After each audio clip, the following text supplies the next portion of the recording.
नमस्कार दोस्तों, the news के आज के इस एपिसोड में आपका बहुत बहुत स्वागत है। मैं हूं आपका होस्ट मृत्युंजय। दोस्तों, इन दिनों पूरे देश में विपक्षी एकता की जो कोशिशें चल रही हैं, इसमें जो कल बेंगलोर में मीटिंग हुई है, इस मीटिंग में सबसे बड़ी सफलता अगर किसी के हाथ लगी है तो वो है आम आदमी पार्टी के नेता अरविंद केजरीवाल। उन्होंने काफी दूरगामी नजरिए से एक मास्टर स्ट्रोक खेल लिया और इसमें वो काफी हद तक कामयाब रहे हैं। और वो मास्टर स्ट्रोक है कांग्रेस के गले में फंदा डालना। कांग्रेस आम आदमी पार्टी की नजर में उसकी सबसे बड़ी प्रतिद्वंदी है, सबसे बड़ी दुश्मन है। देखिए, आम आदमी पार्टी का अभी तक देश में जो भी विस्तार हुआ है वह कांग्रेस के जनाधार को खाकर ही हुआ है। चाहे दिल्ली में हो, दिल्ली में भी उन्होंने सत्ता अगर छीनी थी तो किससे? कांग्रेस से ही सत्ता छीनी थी। ये अलग बात है कि पहली बार अरविंद केजरीवाल विपक्षी एकता के नाम पर ही कांग्रेस के समर्थन से मुख्यमंत्री बने और आगे चल करके उन्होंने उन शीला दीक्षित को पटकनी दी। जाइंट किलर बन के इनके नेता उभरे आम आदमी पार्टी के। तो उसमें जो जाइंट मारे गए थे, बड़े बड़े नेता जो पटकनी खाए थे, वो कौन थे? कांग्रेस के ही बड़े बड़े नेताओं को दिल्ली में हरा करके और उनके जनाधार पे आम आदमी पार्टी ने कब्जा किया। और उसके बाद फिर रहा पंजाब। पंजाब की कांग्रेस एक चैंपियन पार्टी रही है, उसका जनाधार काफी ज्यादा विस्तृत रहा है और आज भी वह विपक्ष की एक मजबूत पार्टी है। मुख्य विपक्षी पार्टी अगर पंजाब में कोई है तो कांग्रेस ही है। और कांग्रेस को हराकर उससे उन्होंने सत्ता छीनी और इन दो राज्यों पर कब्जा करने के बाद अब कांग्रेस के शीर्ष नेतृत्व के गले में आम आदमी पार्टी के नेता अरविंद केजरीवाल ने फंदा डाल दिया है और अब वो उस फंदे को और ज़्यादा टाइट करने जा रहे हैं। वो फंदा क्या है? तो जो केंद्र सरकार का ऑर्डिनेंस है कि दिल्ली सरकार के अहम फैसलों में किसकी चलेगी, केंद्र की चलेगी, गवर्नर की चलेगी जो कि केंद्र का ही प्रतिनिधि होता है उसकी, या फिर अरविंद केजरीवाल की जो प्रांतीय सरकार है, संघ शासित सरकार है, उसकी चलेगी।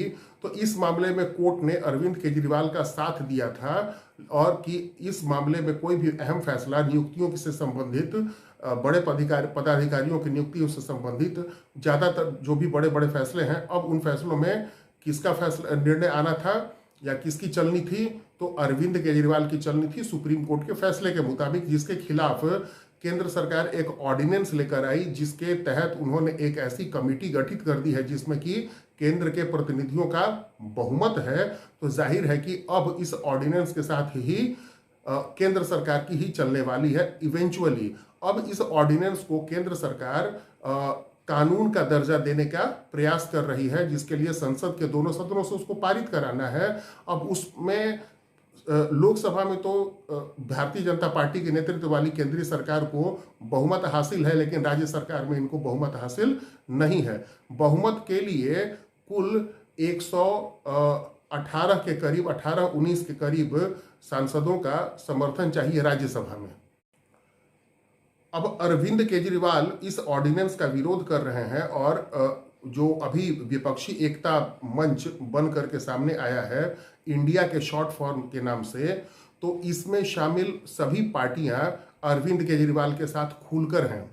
लेकिन कांग्रेस ने जो जून में पटना में बैठक हुई थी उसमें कांग्रेस ने अरविंद केजरीवाल को कोई आश्वासन नहीं दिया था, क्योंकि कांग्रेस भी इसी राय की है कि दिल्ली सरकार की नियुक्तियों से संबंधित अहम फैसलों में केंद्र की चलनी चाहिए, न कि राज्य सरकार की चलनी चाहिए।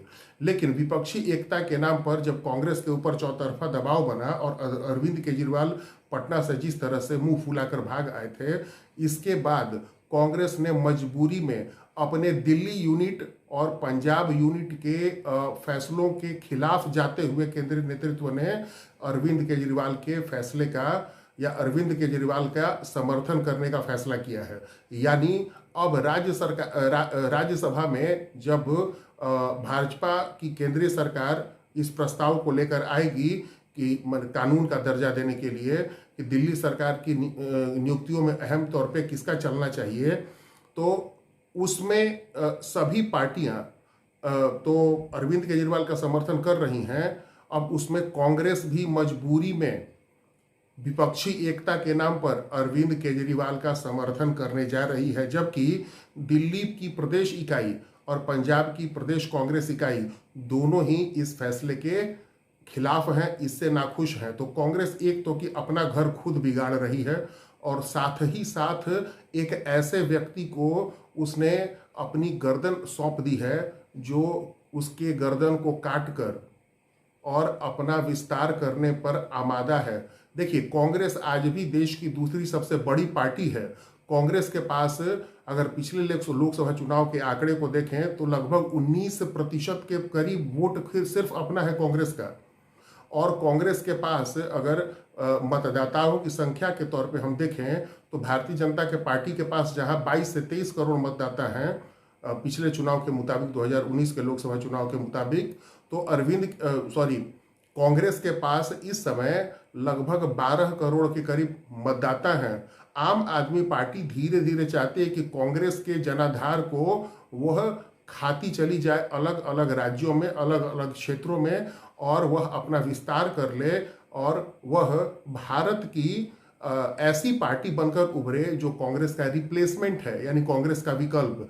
तो आम आदमी पार्टी की दूरगामी महत्वाकांक्षा है कांग्रेस का विकल्प बनना, और इसी कड़ी में अरविंद केजरीवाल ने विपक्षी एकता की कवायद का फायदा उठाते हुए उन्होंने कांग्रेस को एक बार फिर से अपने सामने झुकने के लिए मजबूर किया और राज्यसभा में कांग्रेस का समर्थन हासिल उस मुद्दे पर किया जिस मुद्दे पर कि कांग्रेस की अपनी ही राज्य इकाई नहीं चाहती थी कि अरविंद केजरीवाल का समर्थन किया जाए।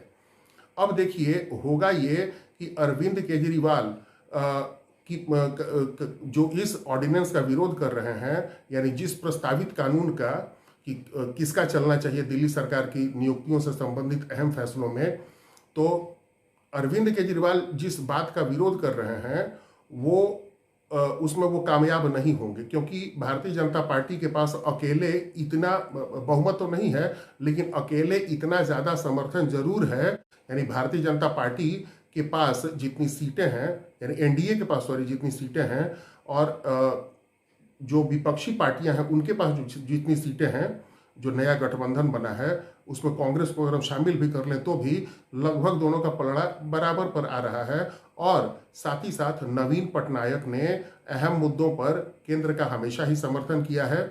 जगन मोहन रेड्डी, जिनके पास की प्रचंड बहुमत से विधानसभा है और राज्यसभा में भी उनकी सीटें हैं, तो जाहिर है कि जगन मोहन रेड्डी, उड़ीसा से नवीन पटनायक और कई क्षेत्रीय नेताओं के समर्थन भारतीय जनता पार्टी को बहुत आसानी से मिल जाने वाले हैं।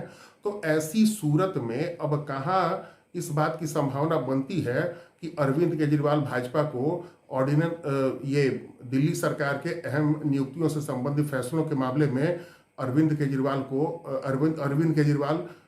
केंद्र सरकार को रोक सकें। तो ये अरविंद केजरीवाल इस मुद्दे पर तो हारना उनका तय है, लेकिन उनका असल मकसद ये था कि कांग्रेस का समर्थन हासिल करके कांग्रेस के घर को ही पहले बिगाड़ें और फिर इसके बाद धीरे धीरे कांग्रेस के जनाधार को खाकर अपनी पार्टी को और ज़्यादा कंसोलिडेट करें उन एरियाज में जहां पर कि कांग्रेस अभी तक ताकतवर रही है, क्योंकि फिर कांग्रेस के पास कोई नैतिक बल नहीं बचेगा और अरविंद केजरीवाल चीख चीख कर कहेंगे कि ये तो इनकॉम्पिटेंट है। अरविंद केजरीवाल की सबसे बड़ी जो खासियत या खामी है वो यही है कि वो चीख चीख करके, पानी पी पी करके गाली देने वाले नेता हैं, और वो उसको भी नहीं छोड़ते जिसके सहारे, जिसके समर्थन से वो आगे बढ़ते हैं। जो कि दिल्ली में किस तरीके से वो आगे बढ़े, कांग्रेस का जनाधार उन्होंने कैसे खाया, कांग्रेस की रजामंदी हासिल करके ही उन्होंने उसको मजबूर करके, उसकी रजामंदी हासिल करके, उसका समर्थन लेकर के मुख्यमंत्री बने।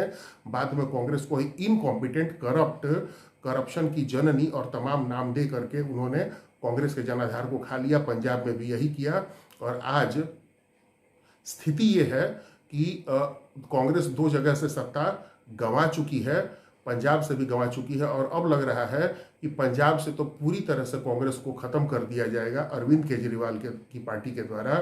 और अब गुजरात का जहां तक उदाहरण है, तो गुजरात में जो बीजेपी को इतनी प्रचंड बहुमत मिली है उसके पीछे भी अरविंद केजरीवाल ही कहीं ना कहीं फैक्टर हैं। अरविंद केजरीवाल ने ही कांग्रेस के वोटों में भयानक बहुत भारी मात्रा में सेंधमारी की, जिसकी वजह से कि कांग्रेस की सीटों की संख्या बहुत ज़्यादा गिरी। जो कांग्रेस पिछले विधानसभा चुनाव में गुजरात में बीजेपी को लगभग हराने की स्थिति में पहुंच गई थी, आज उस कांग्रेस के पास 20 से भी लगभग 20 के करीब सीटें बच गई हैं। तो इतनी कम सीटें अगर गुजरात में आई हैं तो आम आदमी पार्टी का एजेंडा बिल्कुल स्पष्ट है कि अरविंद केजरीवाल एक मास्टर स्ट्रोक खेल रहे हैं।